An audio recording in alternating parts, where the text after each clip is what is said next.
Today is Thursday, June 13th, 2019, and you are Representative Senfronia Thompson, correct? Absolutely. Okay, my name is David Boxer, and I have the pleasure and honor of interviewing you in connection with your receipt of the TCDLA Rodney Ellis Award for 2019, and we appreciate you being here. It was an honor to receive that award. Well, it was our honor. Particularly after being named after such a prestigious person. I understand. He is prestigious, is he not? I'm going to ask you some questions because this is an oral history. Okay. Obviously, everybody that listens to this will learn something from you. How did you get into politics, sir? Well, I was a school teacher, and I've always worked into politics a little bit, and there became an opportunity for me to run. That opportunity came about by Ann Richards' husband, David Richards, had just won a case in the state of Texas for single-member districts, because previously a person who ran for the Texas legislature used to have to run countywide. And he was able to show that if the single-member districts were in the state of Texas, particularly the larger urban areas, that would be an opportunity for a person to be able to have representation on issues that impact them. And I had that was a district drawn in an area that I lived, had grown up in, and I was just suited for that particular area. And what, that's about 47, 48 years ago? That's about almost 46 years ago. Wow. Long time. You got elected? I got elected, and I've been elected, blessed to be elected ever since. I believe you are the longest serving female member in the Texas legislative history, correct? And African American. Yes. Yes. Yes. Congratulations. Thank you. My pleasure. What is your biggest joy in serving in the State House? Well, the biggest joy is the privilege of being able to serve and represent people who have confidence enough in you to believe that you're going to go down and represent their interests that impacts them, their family, their children, not only at that particular moment, but for generations to come. And to look upon it as a service, nothing that you're looking to make money out of or to become rich from. But like some people go on missionary fields to preach Jesus and save souls, I have an opportunity to go and help to shape public policy to be able to positively impact persons' lives. And this is my contribution to society. Well, we applaud and salute you for that. You've served for so long, and one of the questions that Alan wanted to ask you was about talk about your experience with the various speakers of the houses through the years, because there's been a long litany of speakers, and you've been there longer than any of them. Well, my first speaker was Price Davis Jr., and he was a very nice person to work with. But he made himself a lame duck speaker because he said, I'll only serve one term. And it was very difficult to get things done. During that first session. The subsequent year was the CONCON convention, the Constitutional Convention, and all of the members of the legislature were automatically delegates. And that at the end of that particular year, we were not able to come out with a document. And then the next speaker was Billy Clayton. Billy Clayton was from a little town, Lamb County, Texas, and he hardly even spoke to African Americans. As a matter of fact, I remember walking down the back aisle, going to the microphone, and he recognized he was close to me, and he jumped away from me like a frog would jump on a June bug. The very next year, he was asking for my vote, and I ended up voting for him, and he turned out to be a great speaker. He really did. He had an opportunity to learn about other ethnicities and to be able to work with them and learn that they had a lot of common interests, common ideas, common needs, just like the other population. And he turned out to be a real good speaker. And following him was Gib Lewis. Gib Lewis was a big huntsman, as he still is now. Urban person, he was probably one of the more first urban person we had coming from Fort Worth. And he turned out to be a great speaker. I got to become a chairman under his leadership.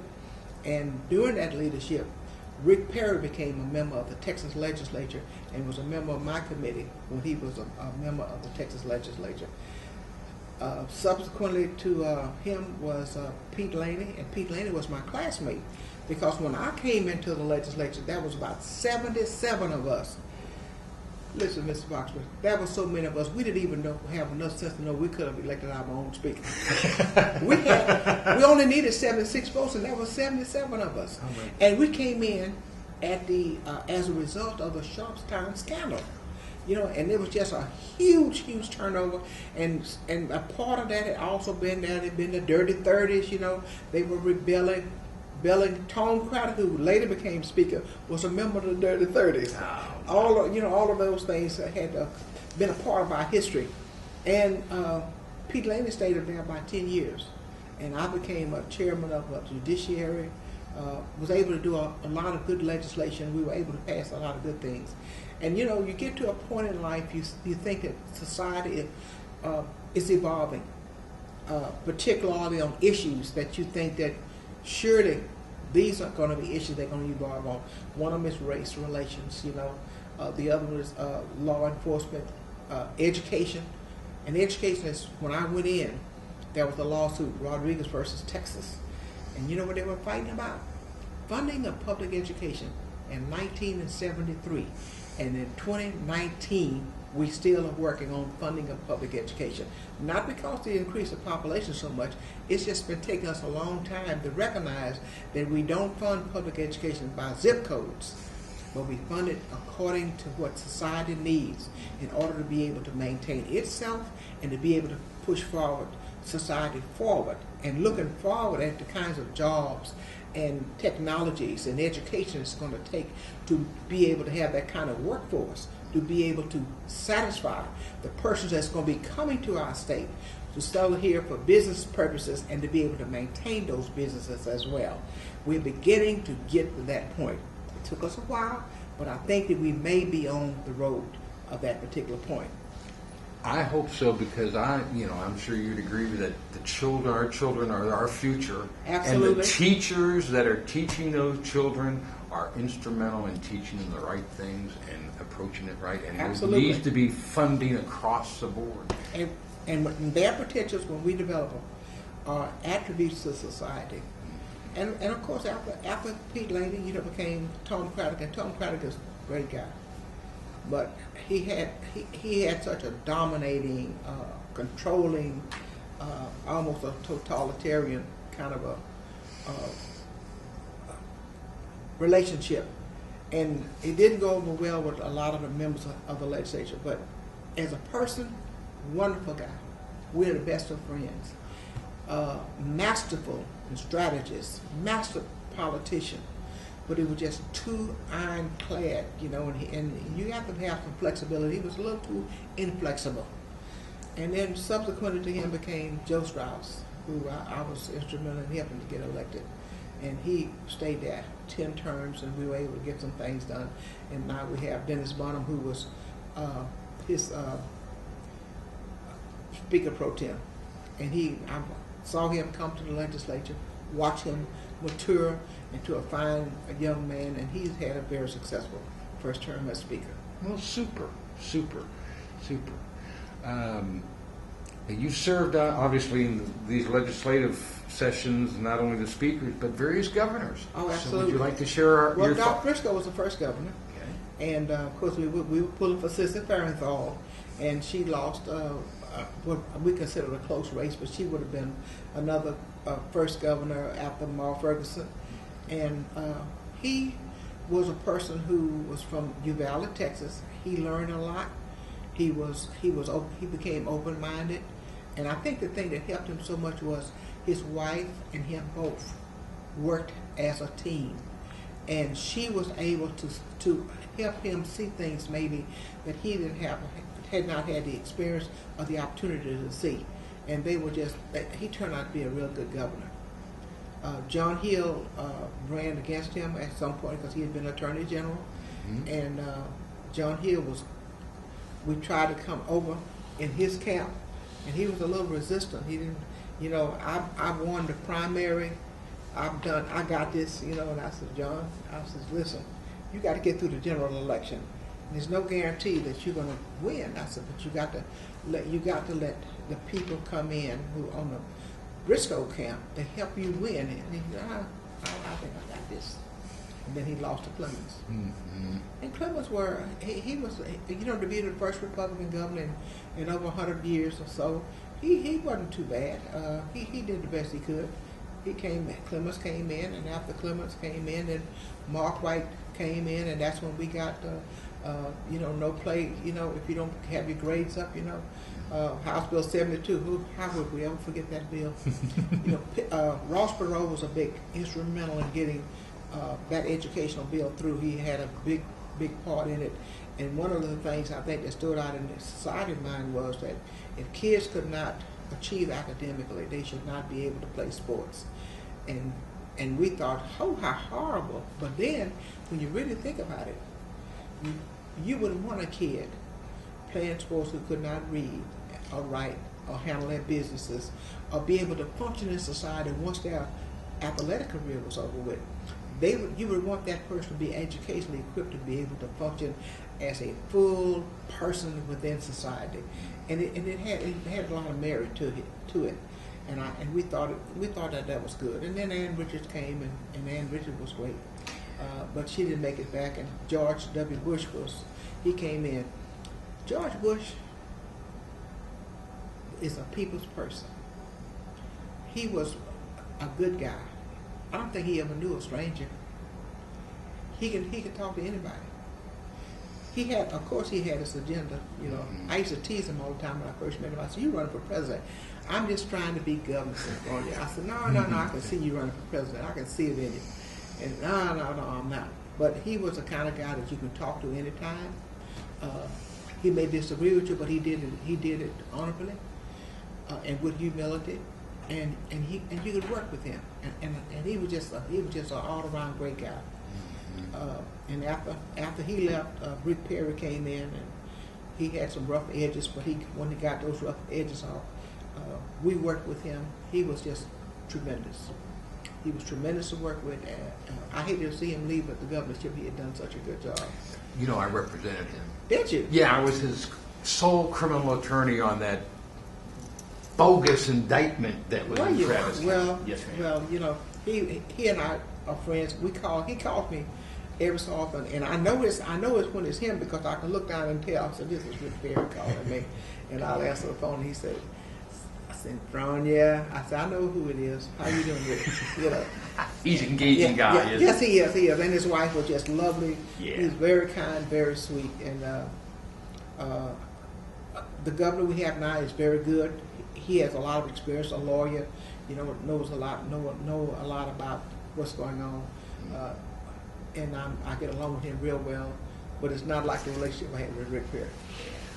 Close, but not quite. Because Rick is he's just another people's person. He's a genuine guy. Yes, he is. He really is.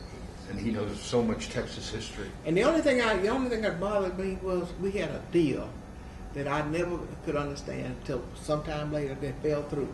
We was trying to put a Texas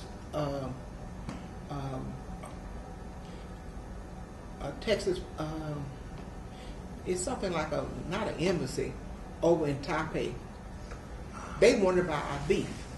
Mm-hmm. And we had lined up beef, man, from here to Kingdom Come. We had cows floating in there going over there to buy this beef, So we was going to put up a Texas, not an embassy, but just a Texas facility over there. But the Chinese came. Chinese had something going on, and they was going to make a big investment in the state of Texas. And they kind of said, well, if you do this because they are adversaries, you do this for Taipei, we're not going to do this. So we kind of got bumped, and we could not open up a Texas facility in Taipei, Taiwan. And I hate it because it would have been a big boost for our farmers. Mm-hmm. So that's my extent. If you had to name maybe the top bill that you've carried or you supported in all your long tenure, what would it be? Oh, that's so hard to answer that question. I'm sure it is, but maybe the top couple from your personal perspective. Let me tell you what. I had to pass legislation for women to get birth control pills. But when Viagra came along, insurance companies covered it without any legislation. And I had to pass a bill for HPV, which is human papillomavirus. This is a pap smear, and if you consider an advanced pap smear, and it can detect early cases of cervical cancer. And I tell you, this bill was over in the Senate, and there was a senator over there who was blocking the bill, just being mean. And I talked to this gentleman, he's a nice guy, and I said, listen, you tagged this bill, and I was telling him what the bill does. And I said, I would appreciate it so much if you would not tag it, you remove your tag. I don't know whether I'm going to move. I said, let me tell you something. Do you want to see your maker? I'm serious. That was one time I felt like killing somebody. I can appreciate it. I said, do you want to see your maker? I said, because if you don't want to see your maker, you better move your tag.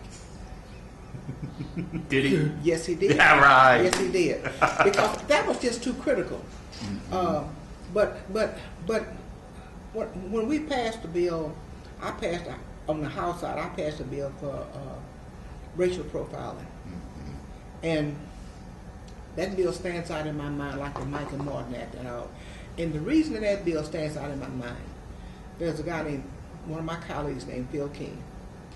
He came right up behind me and he said, he said, I'm going to speak for this bill that Ms. Thompson is carrying.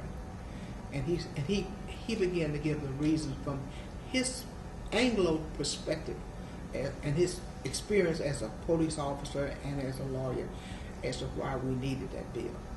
You know, there's sometimes people that really stand up in spite of what may happen to them in that area of criticism and those sort of things. And he walked up and he said we should do this.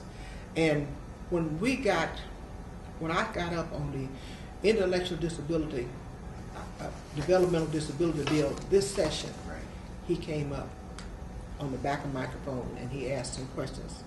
Representative, is it true that all the district attorney association in Texas are in favor of this bill?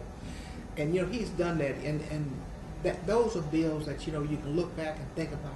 And the James Byrd bill, you know, one of the guys that I developed a friendship with, Warren Chisholm from Pampa, Texas. We were just opposite as two left shoes on the same foot. And he and I worked one weekend to develop a definition for how are we going to put a definition in and what should it be for persons who are considered HGBQ, you know, persons. And we put a sexual orientation definition in there. And his help on the floor opened up a window of relationship. We were good friends. We can call each other. Whenever he's in the Capitol, he always stops by and he visits with me. But I mean, it was just tremendous. And I have other persons that I can tell you that I've worked on bills and legislation like that. When we were hit with Harvey, I had Byron Cook called me, Miss T. It's raining down there. Bring your family up to my house. There's enough room for me, your entire family. You can come and stay with us as long as you need to get out of the weather, in case you need to. And I said, I thank you, but I got so many of my constituents are in bad shape, and I need to be here with them to try to help them out. But when I think about the James Byrd Act and the Michael Martin Act and the racial profiling and having to pass birth control pills for women. That's incredible, that insurance. And then we finally got equal pay passed, and then what did my friend do? My good friend Rick Perry, he vetoed it. But that was because Macy asked him to do it. Macy's and Kroger's grocery store and them asked him to do it, and he did it. Well, that's a shame. Yeah, that's a shame. Too. Yes, it is. Well, there's no reason for that kind of differential. But it's another opportunity to get it done. That's what I say. It's always another opportunity. Okay. If you could tell our audience anything that you want, we haven't talked about yet, what would you tell them? Oh, I would tell them that the greatest thing on earth is the gift that God gives you as an individual. And that gift is not a gift to be selfish with, but it's a gift to share with mankind. Not only to make your life better, but to help to make the other fellow's life better too. That's what I would tell them. And whatever you find out that should be, you should do it to help mankind to become a better humanity. God bless you for being here. God bless you for what you've done. God bless you for what you'll continue to do in the legislature. And Thank I hope you. God always blesses Texas and the Bless- United States of America. Yes, ma'am. Yes, ma'am. Thank you very You're much. so welcome. I appreciate it so You much. bet.